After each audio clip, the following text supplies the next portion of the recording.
If you like this video and want more, please hit the subscribe button on the bottom right of the video. On the afternoon Friday, March 11, 2011 at precisely 2:46 p.m. local time, Japan experienced a moment that would forever alter its history. A colossal earthquake struck deep beneath the ocean floor. Its epicenter was approximately 70 kilometers east of the Oshika Peninsula of the Tohoku region. This was not just any tremor, it was the most powerful earthquake ever recorded in Japan's long and seismically active history. The quake registered a staggering magnitude of 9.1 on the moment magnitude scale. It was an event of almost unimaginable force, a stark reminder of the immense power that lies dormant beneath the Earth's seemingly solid crust. Its sheer strength was so great that it shifted the main island of Japan, Honshu, by an estimated 2.4 meters to the east. The ground shook violently for what felt like an eternity, lasting for approximately 6 minutes. This prolonged and intense shaking caused widespread damage hundreds of kilometers away, even rattling skyscrapers in the distant capital, Tokyo. The immense energy released was equivalent to thousands of nuclear bombs. It was a terrifying display of nature's power, felt across the entire nation and beyond. This momentous geological shift occurred in a region known as the Japan Trench, Pacific Plate, Okhotsk Plate. Here, the immense Pacific Plate is constantly grinding and pushing its way beneath the Okhotsk Plate. This process, known as subduction, is not a smooth one. For centuries, immense stress and pressure had been building up along this fault line. On that fateful March afternoon, the accumulated strain reached its breaking point.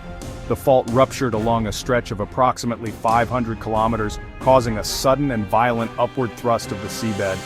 This abrupt movement of the Earth's crust was the fundamental source of the earthquake's devastating power.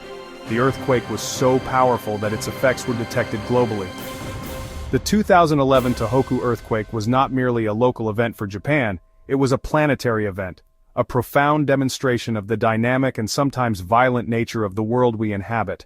The immense power of the undersea earthquake did more than just shake the land.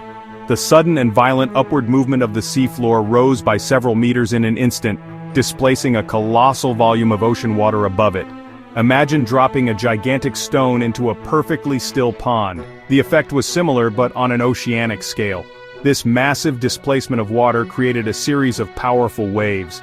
The waves began to radiate outwards from the epicenter at incredible speeds.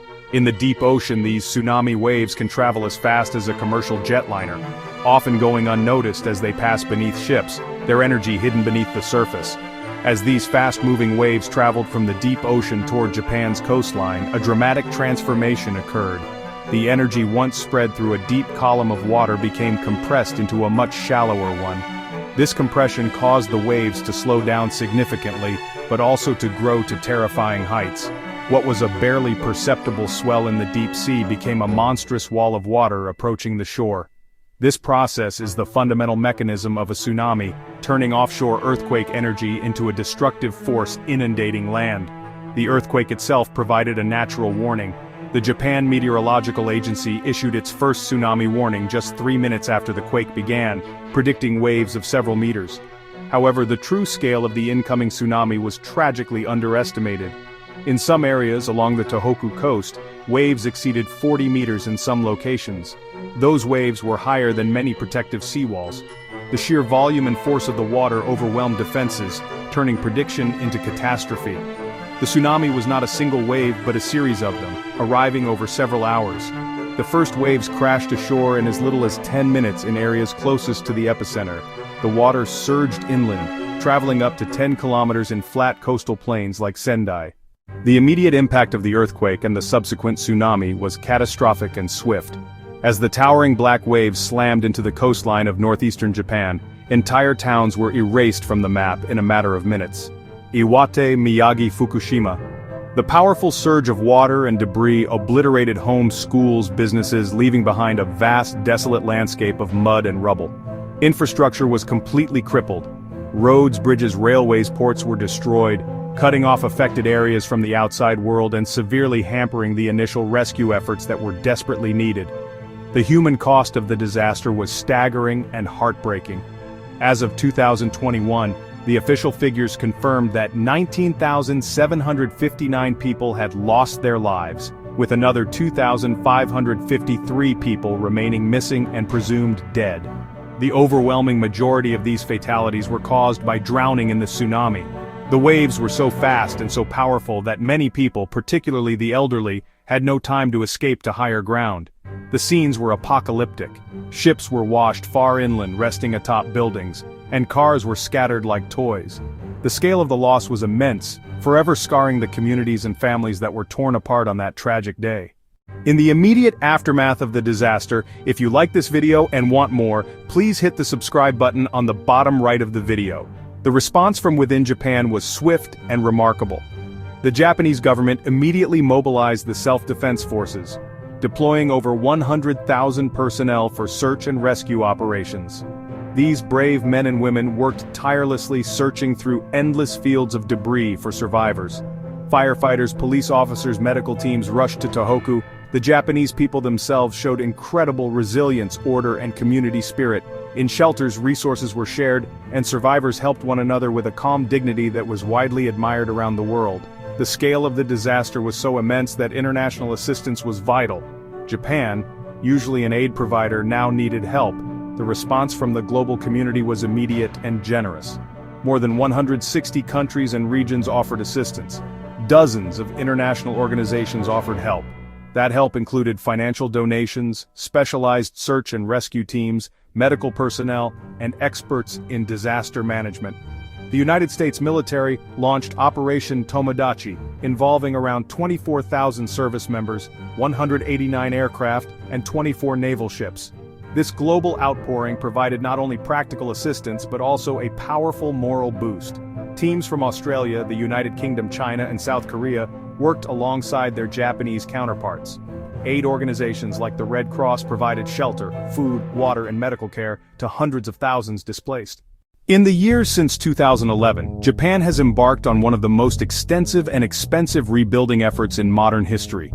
The process of recovery has been long and arduous, but the progress is undeniable. Entire towns have been reconstructed, often on elevated ground to provide better protection against future tsunamis.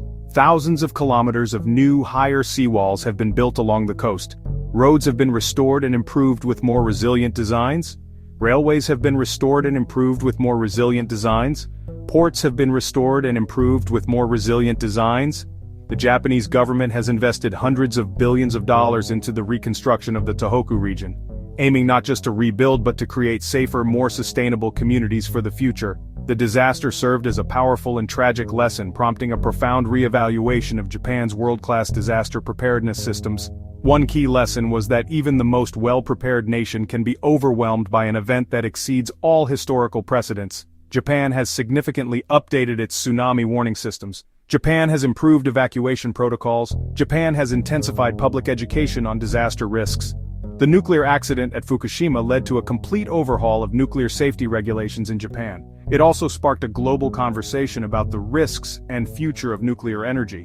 The country is now investing heavily in renewable energy sources as it seeks to diversify its power generation.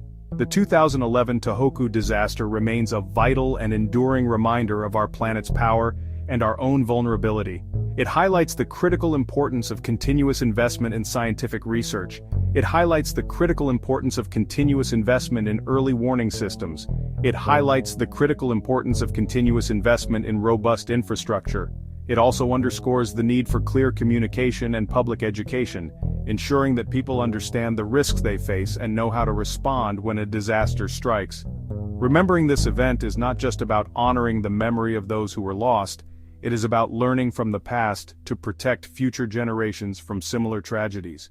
By remembering March 11, 2011, we acknowledge the profound forces of nature that shape our world. We recognize the importance of preparedness. We recognize the importance of cooperation. We recognize the importance of the unyielding hope required to rise from the rubble and build a safer, more resilient future for all. If you like this video and want more, please hit the subscribe button on the bottom right of the video.